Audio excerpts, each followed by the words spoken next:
बाळराजे म्हणजेच विक्रांत पाटील हे राजन पाटलांचे ज्येष्ठ पुत्र आहेत। 2017 मध्ये अनगरमधून जिल्हा परिषद सदस्य म्हणून ते निवडून आले, पण त्यांच्या नावाची चर्चा झाली होती ती 2007 मध्येच। 2007 साली शिवसेनेचे तालुका प्रमुख पंडित देशमुख यांचा खून झाला होता आणि या प्रकरणात मुख्य आरोपी होते बाळराजे पाटील।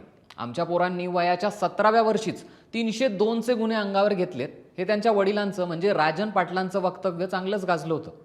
पुढे राष्ट्रवादीतून वडिलांपाठोपाठ बाळराजेंनी त्यांच्या राजकीय कारकिर्दीला सुरुवात केली।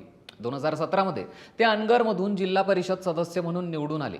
त्यानंतर अनगरमधून युवा नेते म्हणून ते उदयास आले, तर सध्या त्यांच्याकडे लोकनेते बाबूराव पाटील साखर कारखान्याचं चेअरमन पद आहे। राजन पाटलांचा जसा अनगरमध्ये दबदबा आहे तसाच तो बाळराजे यांचाही आहे।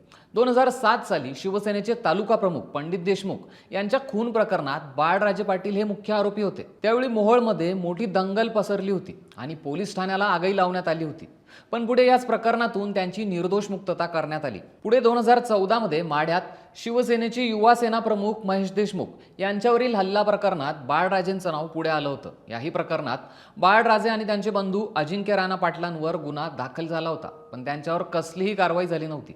मध्यंतरी राष्ट्रवादीत झालेल्या बदलांमुळे राजन पाटील हे नाराज होते, यामुळे ते पक्ष सोडणार अशी चर्चा होतीच। त्यातच उमेश पाटील यांची सोलापूरच्या जिल्हाध्यक्षपदी निवड होताच पाटील कुटुंबियांनी भाजप प्रवेशाची तयारी केली। त्यानंतर बाळराजे यांनी वडील राजन पाटलांच्या भाजप प्रवेशासाठी पुढाकार घेतला आणि मागच्याच महिन्यात त्यांनी भाजपमध्ये प्रवेश घेतला।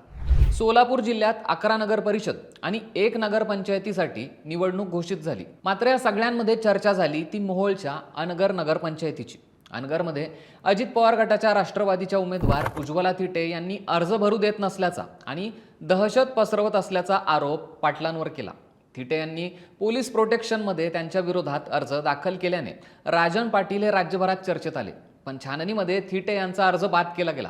त्यामुळे पाटलांच्या सूनबाई असलेल्या प्राजक्ता अजिंक्य राणा पाटील यांची बिनविरोध निवड झाली। अनगर नगर पंचायतीवर बिनविरोध निवडून आल्यानंतर राजन पाटील समर्थकांनी उत्साहात मिरवणूक काढली। या रॅलीत राजन पाटलांसह त्यांचे चिरंजीव बाळराजेही सहभागी झाले होते। या रॅलीत बाळराजे पाटील यांनी थेट कॅमेऱ्याच्या दिशेने बोट दाखवत अजित पवारांना आव्हान दिलं।